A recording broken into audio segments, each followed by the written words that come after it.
Hello and welcome to my channel. Today we'll be talking about nouns.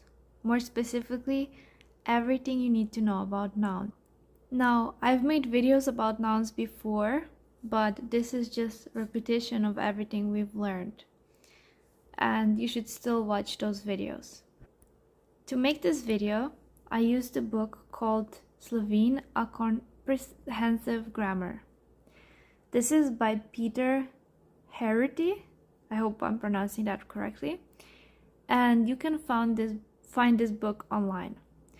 More specifically, I used chapter 2 nouns. Now, I don't go into as much detail as you have in this book. I think this chapter is like 40 pages long. So I recommend that you get this book. You can get it on Amazon. You can get it in Barnes and Nobles, in Walmart, and other places, as far as I've seen. Unfortunately, it's a very expensive book. A used paperback is $45, an ebook is even more expensive. But I think that it is a very good, comprehensive grammar book, the only grammar book you need, in my opinion. And you will learn a lot from this book. So let's get started. We'll talk about count and uncount nouns, gender in nouns, what animacy means in nouns, and we will go through declensions again. So in nouns we have count nouns and uncount nouns. Count nouns is something that we can count. For instance, it can be singular, dual, or plural. For example, we have chairs here, and we can say this is one chair, these are two chairs, these are three chairs, and so on. Well, in Slovene, we can say stol, one chair, stola for two chairs, and stoli for multiple chairs. So we have singular, dual, and plural. The same goes for everything else, like dogs. We can count dogs, we can count furniture, and more. Now, we also have uncount nouns. Something similar is also in English. For instance, we can't say 1 water, 2 waters, 3 waters, or 1 cent, 2 cents, 3 cents. This is the same in Slovene. Uncount nouns are generally singular, and they are used in 3 cases. For abstract nouns, which is something like lepota, beauty, veselje, happiness, or preteklost, past. You can't count beauty, you can't count happiness, and you definitely can't count the past. So those are generally singular. In the second usage, we have mass. This is, like I mentioned, for sand. So pesek, sand. We can't count it. Zlato, which means gold. Mleko, which is milk. And zrak, which is air. These are all things we can't count because of the mass of it. And we have collective. This, for example, is perilo, which means laundry, and mladina, which means youth. So this is a collective of things together. Now, in the second part of this video, we're talking about gender. Now, we've already discussed this. In Slovene, we have masculine, feminine, and neuter genders for our nouns. Masculine, you're already familiar with. It's a noun that ends in a consonant. I hope I pronounced that correctly. And that means that it doesn't end in a vowel, like A, E, I, O, or U. So any word that doesn't end in any of these letters is typically masculine. But always remember there are exceptions to this. Some words like auto, which means car, end in vowels. and you'll just have to remember that those are masculine. Here are some examples of masculine words. Kozarec, which means glass. Stol, which means chair. Auto, which is a car. Or chai, which is tea. So all of these, except for auto, end in a consonant. Well, the next gender, which you're also familiar with, is feminine. Feminine words usually end in an A. That's something we already know, like miza, a table, kava, a coffee, torta, a cake. But there are many exceptions. For instance, some foreign words will end in an A but will not be feminine. Some masculine names, like Luca, will end in an A but are also not feminine. And nouns that are meant for men are also not feminine even if they end in an A. This is an example for vodja, which means like a leader. If the leader is male, this is a male, this is not a feminine noun. It's a masculine noun. Lastly, we have neuter. These are usually words that end in O or E. For example, we have polje, jabolko, morje, telo, jajce, mleko. So, as you can see, these all end with E or O. Of course, there are also exceptions to this. Now, I want to talk about animacy for our third topic today. Animacy is either animate being or object. So, why is this important? It's actually important in declensions because in masculine singular, there is a distinction of how we will use declensions. So, let's first distinguish animate beings and objects. Animate beings are people or animals, like a doctor is an animate being, a dog is an animate being. But objects are, like I said, objects. Bread is an animate being, bread is an object, A chair is an object, shoes are an object, and so on. Like I said, this matters in masculine singular cases in declensions. So let's start with animate being. In accusative case, singular, masculine, they are the same as genitive singular case. So, for an example, vidim zdravnika. We see a doctor. Doctor is an animate being, therefore we are using genitive singular. And in objects, we use, in the accusative case for singular masculine, the same case as nominative singular. So we will say vidim kruh.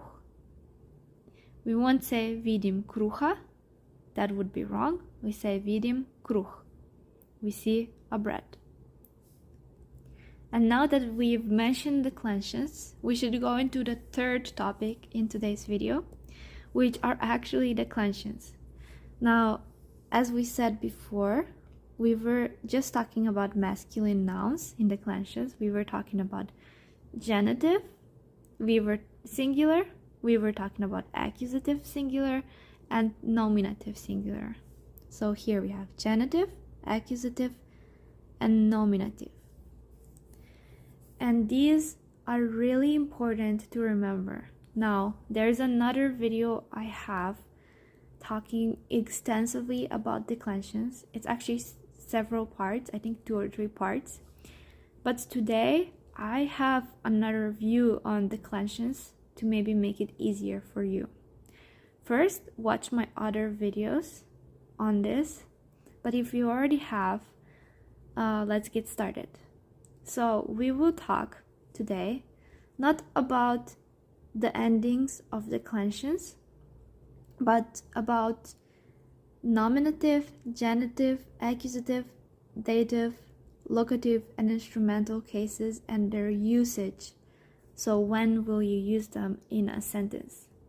We've already talked about this a little bit when we talked about proposals, but today we'll go a little bit deeper and we'll talk about how in sentences this is used. So, as I said before, the book I'm referencing heavily today goes into a lot more details and has a lot more examples than what I'm providing today. So please go out and buy that book if you want to learn, because I am skipping some examples and some explanations for the sake of simplicity. So let's start with nominative. As you can see here, nominative is the first one we always talk about. Here's nominative for masculine nouns, for feminine nouns, and for neuter. Now, nominative is used in three types of cases. In the first case, it's used as a subject of the action or state.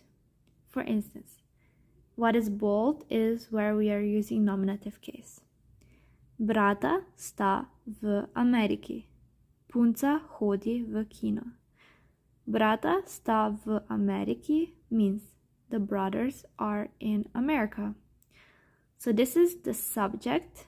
So brata, the brothers, is the subject of the action or state.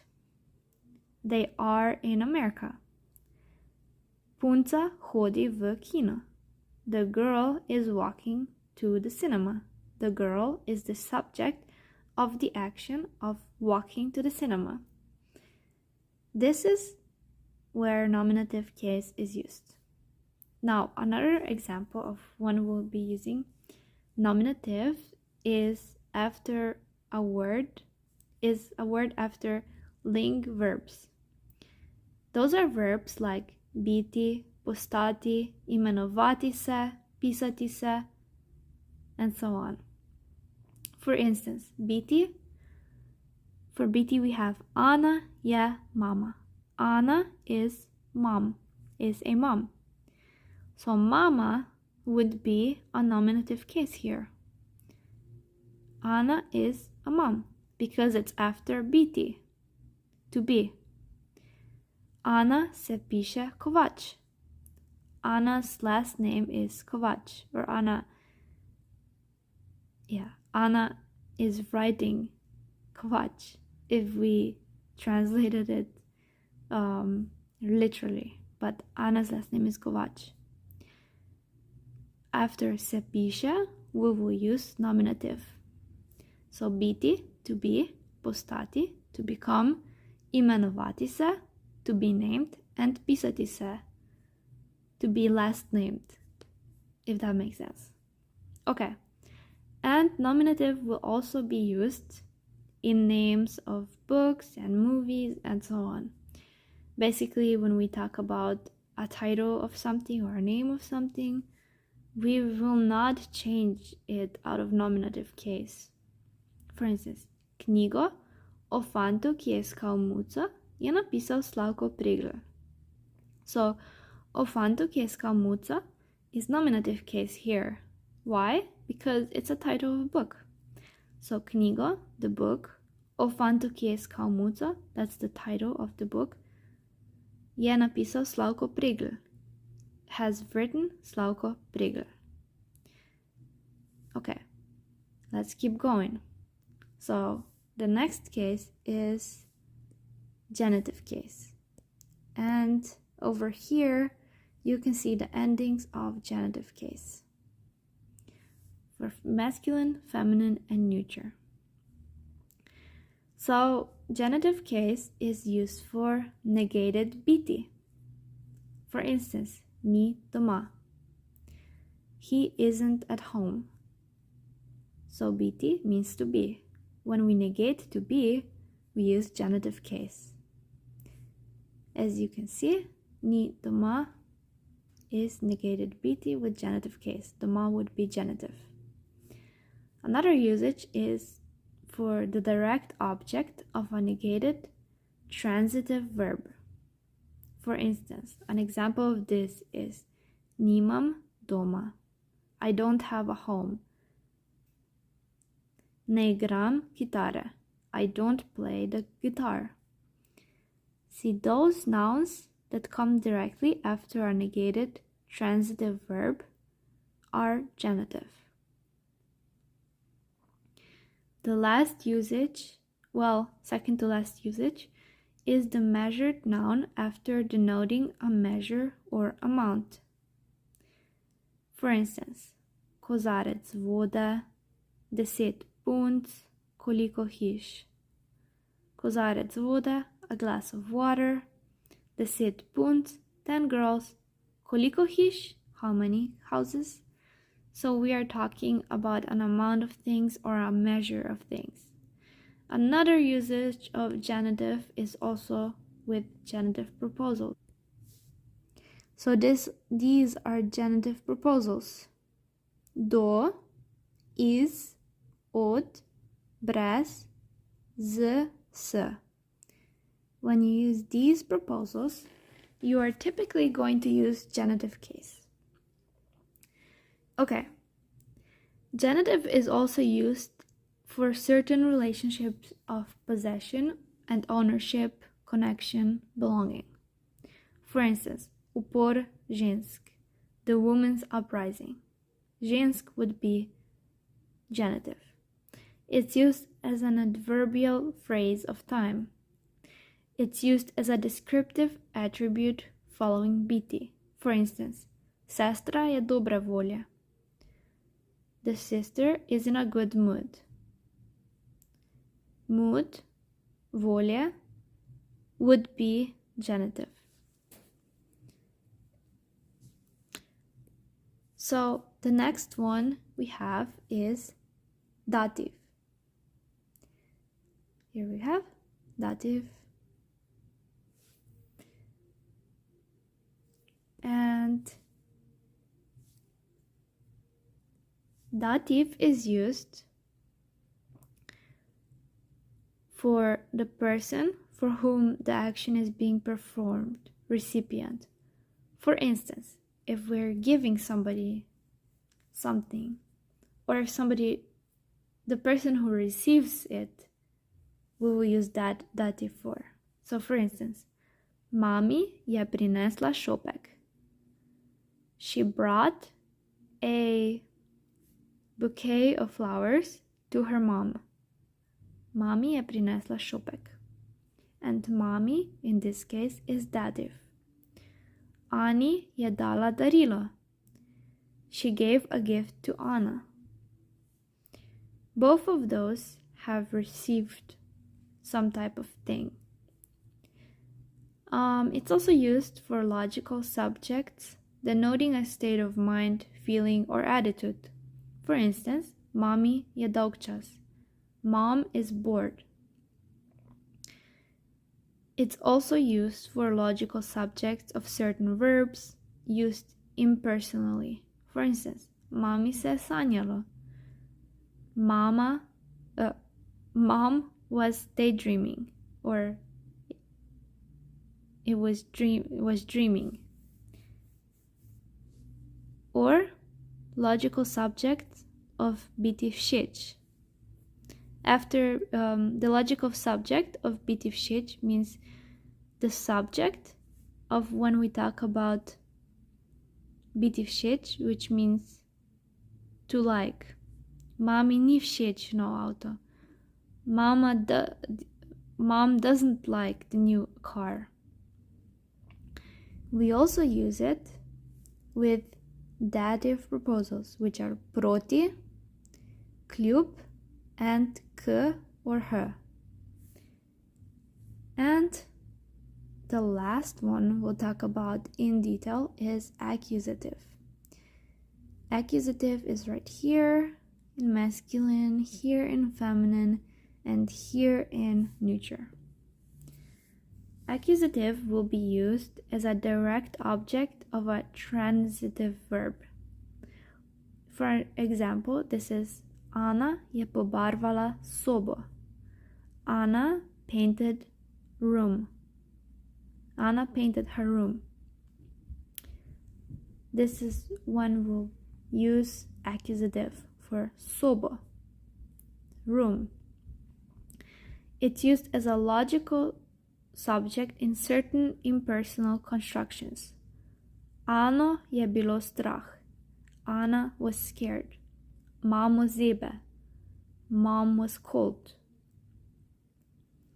It's used as an adverbial phrase of time and duration. For instance, vso pot sta molčala. The whole way they were quiet. They were quiet the whole way. So way, the whole way, will be accusative. Because that's the duration in which they were quiet. And then it is used for cost, weight, measure. For instance, kava stane $5. The coffee costs $5. How many dollars will be accusative. Now, it's also used with proposals. So, accusative proposals are these ones over here and these ones over here. So, as you can see, there are quite a lot of accusative proposals. For instance, za, čez, skozi, po, nad, pod, pred, med, ob, v, na. So those are all accusative proposals. Now, as you can tell, we didn't mention locative or instrumental. That is because they are exclusively used with proposals. So, po, o, pri, ob, v, na are locative proposals. And z, s, za, nad, pod, pred, med are instrumental proposals.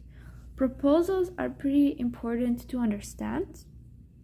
Remember, more or less, so that you can figure out through proposals as well when to use which case. So, thank you for watching. I hope this video wasn't too long, and I will make more videos in the future. So thank you for liking and subscribing, and I'll see you in the future.